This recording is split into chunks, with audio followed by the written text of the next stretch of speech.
Hello?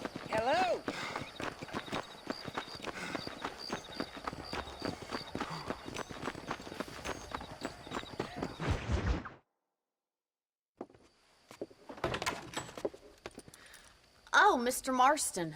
How are you doing today? I'm well, Miss McFarland. Thank you. How are you? Well, I'm fine. Thank you. So, how are your ribs? Fine. A little sore, but apart from a couple extra scars, it'll be as nothing happened. Good. Come in, come in. You know, you never did tell me how you met that Bill Williamson or what you wanted from him. No, miss, I did not. Well, why not, if you don't mind me asking? I certainly don't mind you asking if you don't mind me not telling. See, it's a complicated and somewhat pathetic tale, and by telling you, not only would I be putting your life in danger, but also threatening the lives of some people that I hold very dear. Well, I apologize if I seem to be prying. And I apologize for my reticence. Hope you believe me when I say that it's simply out of respect for you. Of course, Mr. Marston. I understand that a city dweller such as yourself likes to have some exotic secrets, so us country folk are impressed. I'm no city man, miss. Yeah, but I saw you get on the train at Blackwater. You with those gentlemen in bowler hats? I'm still no city man. But I bet you can't ride, Mr. Marston. I hate to take money from a lady, miss. Oh, you won't be. I'll race you right now. If it makes you happy. We'll see.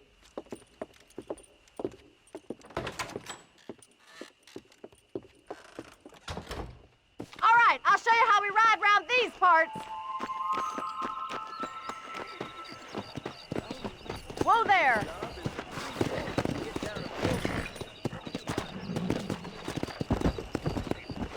Go!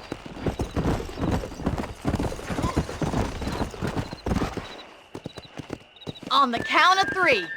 3, 2, 1, go! I trust you're not gonna be a gentleman about this. You don't know me at all, Miss McFarland. Let's go. I have got you now! You still think you're gonna win this, don't you? Come on, watch and learn, miss.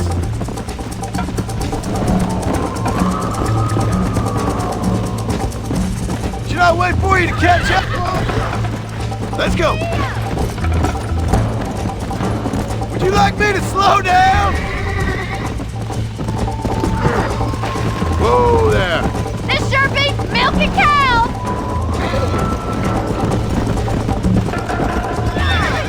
Why don't I lead the way?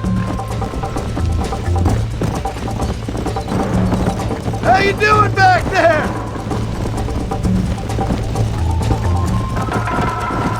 Come on.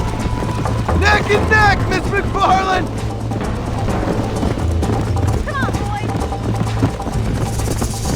Where do you think you're going?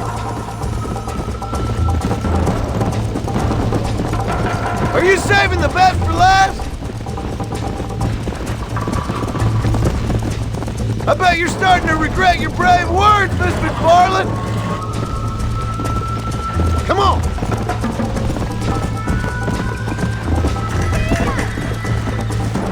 Come on.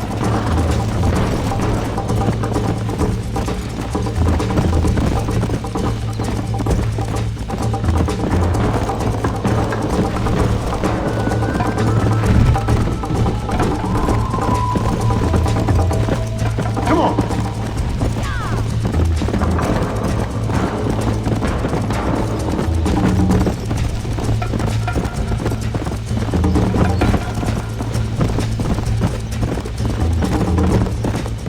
Come on.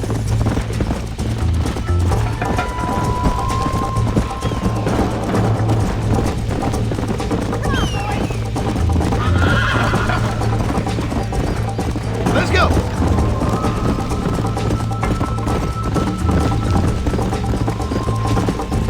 Slow down. Whoa! That was fun. Sure. You know, You should go pay the marshal a visit in Armadillo sometime. I'm sure he could help you deal with that nice Mr. Williamson. Yeah, I might just do that, Miss McFarland. You do whatever you think's best, Mr. Marston.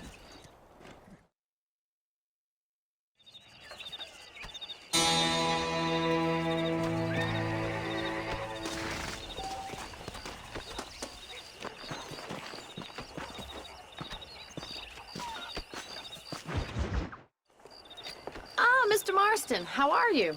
Good, Miss McFarland. How are you? I'm well. Would you mind riding with me to Armadillo? I've got to get some supplies and I could do with the company. Of course. You can take the reins. It wouldn't do for a terrifying bounty hunter such as yourself to be seen driven around by a woman. Take the driver's seat. Come on.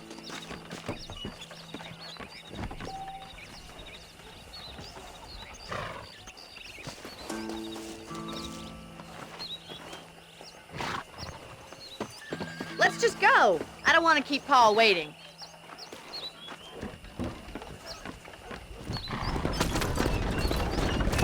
You're looking much better, considering you were almost buzzard food a couple days ago. I have you to thank for that, miss. So do tell me, have you needlessly risked your life since we last spoke? No, miss, I have not. Well, that's a relief. Perhaps there's hope for you yet. I wouldn't bet on it. Oh, there's always hope, Mr. Marston. You can't be a rancher in this kind of country if you don't believe that. An admirable attitude, miss. I suppose so. I can't think of any other way to stay sane, to be frank. What about you? Have you ever given up hope altogether? Hope hasn't really entered into it. It's not really something I think about. A peculiar outlook. I can't really say I understand you. I can't always say I do either. Oh, don't be so deliberately enigmatic. I'm not, miss. Yes, you are. You are being deliberately obscure as a substitute for having a personality. I just know there are two theories to arguing with women, and neither one works. I'm not even going to dignify that gibberish with a response.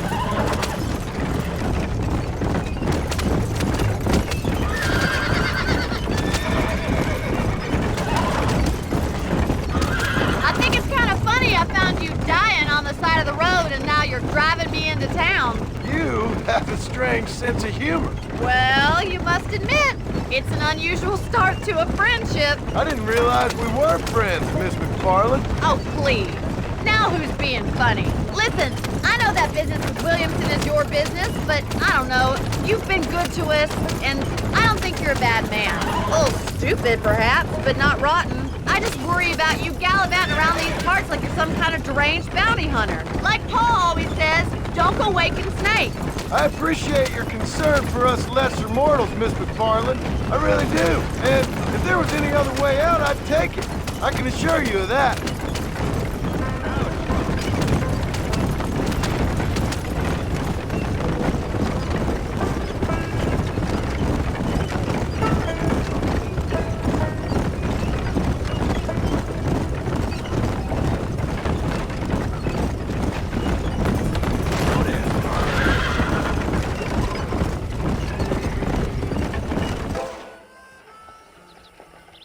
So this is Armadillo.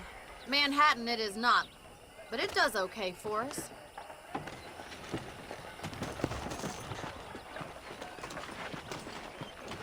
Most important thing for you right now is getting yourself into Dr. Johnson's office to purchase some medicine. The first one's on me. Thank you, miss. I'll pay you back. I'm sure you shall. The doc's a good fellow. He saved your life, so be polite to him. Meet me in front of the general store when you're done.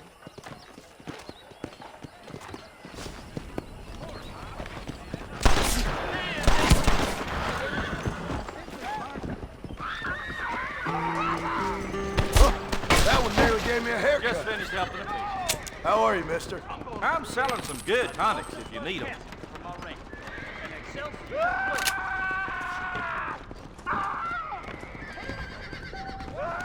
Run home! Lock the doors!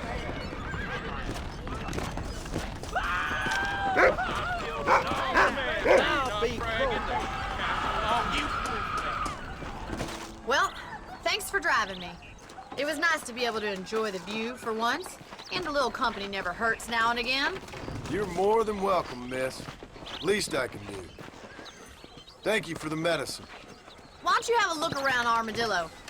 You can always take a stagecoach back to the ranch later. I might just do that.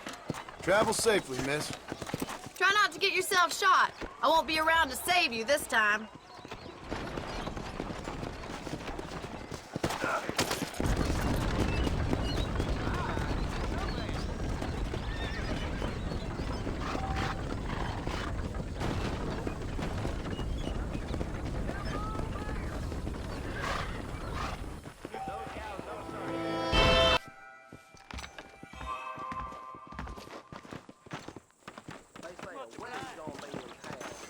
How do you do?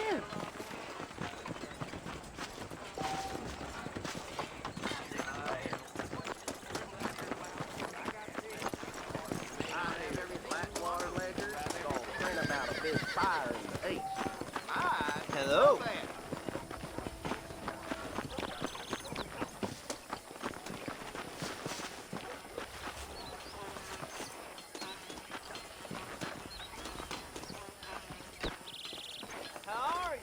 I believe the new song will be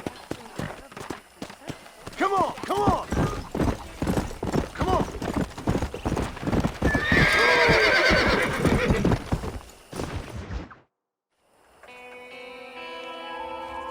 Mr. Marston, I've been hearing about your plans. Have you, Miss McFarland? Yes, from Lee Johnson. To settle here and build a life for yourself. I'm afraid those aren't my plans. See, I already have a life. Well, I had one, and I'm trying to reclaim it. Or maybe what you could say is I had two, and I'm trying to end one of them so the other can survive. You do so love to talk in riddles, Mr. Marston. Do you do that, I wonder, as a substitute for having anything interesting to say? Probably, Miss McFarland. Oh, call me Bonnie, you fool. Call me Bonnie. Miss McFarland, I'm married.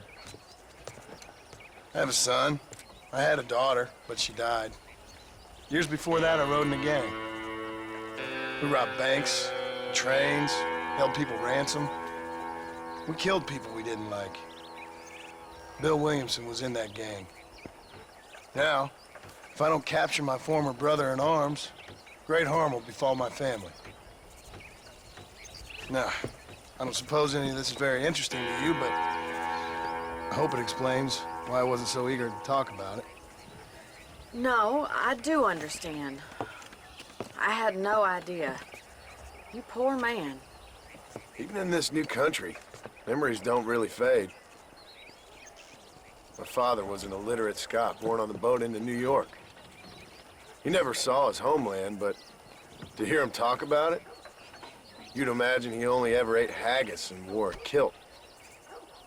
And he hated the English for what they had done to his great-grandparents that he'd never met. People don't forget. Nothing gets forgiven. That's true. Especially when it comes to money. And you know, even now, after all his labors, my father's debts are still terrible. I worry every day about us losing the ranch. It would kill him. My father died when I was 8 years old. His eyes were, well, let's just say he was blinded in a bar fight south of Chicago. My mother died during childbirth. She was a prostitute, and he was her, well, I don't know what he was. So I was sent off to an orphanage and ran away and fell in with a gang. My word. What a difficult life you've lived. The leader of the gang taught me how to read, taught me how to see all that was good in the world. He was a great man in a way. But you killed people. Sure. And I've suffered for it. And that's the life I left, or tried to leave. Said too much, Bonnie. I'm an uneducated killer, sent here to do all I can do well. Kill a man in cold blood so that another man may do his part to cut crime in an area, and a rich man can be elected governor on the back of these promises. Civilization is a truly beautiful thing, Mr. Marston. Listen, can you help me? Well, I can try. What do you need, money? No, nothing so complicated. I need an extra hand to take out the herd to pasture. Sure. Point me in the right direction.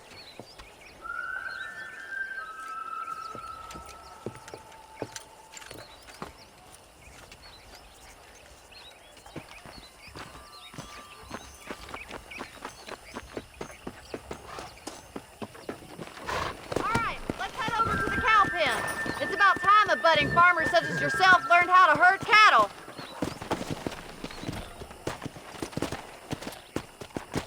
Giddy up! Go! Thank you for telling me all that back there. It must have been hard for you. Hope you understand now why I've been playing my cards somewhat close to my chest. I didn't know you had a wife and child. Then again, I don't think I ever asked. They're lucky to have a man like you. I ain't so sure about that, but thank you. Come on! Good to see you, Miss McFarland.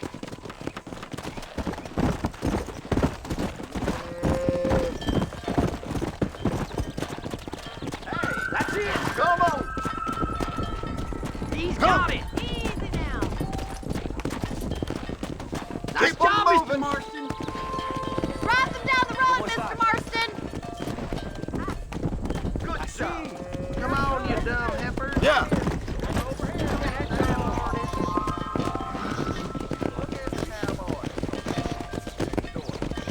This way. We need to take them out to the pasture.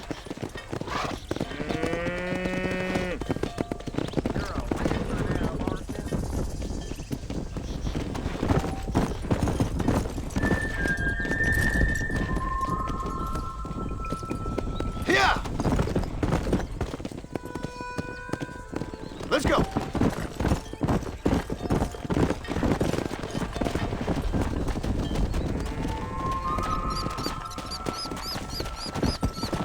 Let's go!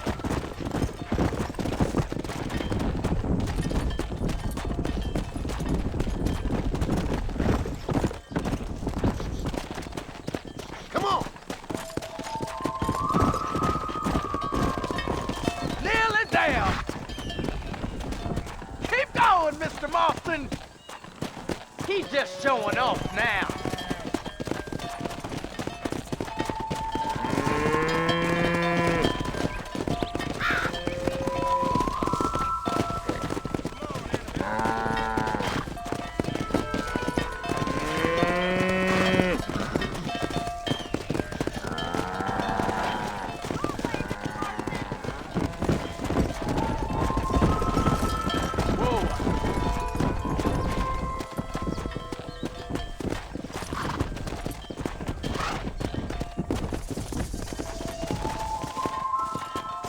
All right, let's move this large herd out to the far pasture.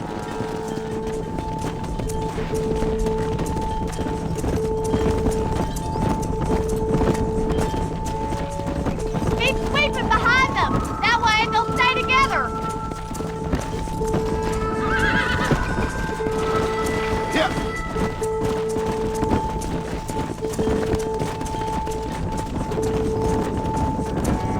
Keep him tight now. Keep it moving. Barney's gonna love this. Nail it down, Mr. Marston. Whoa.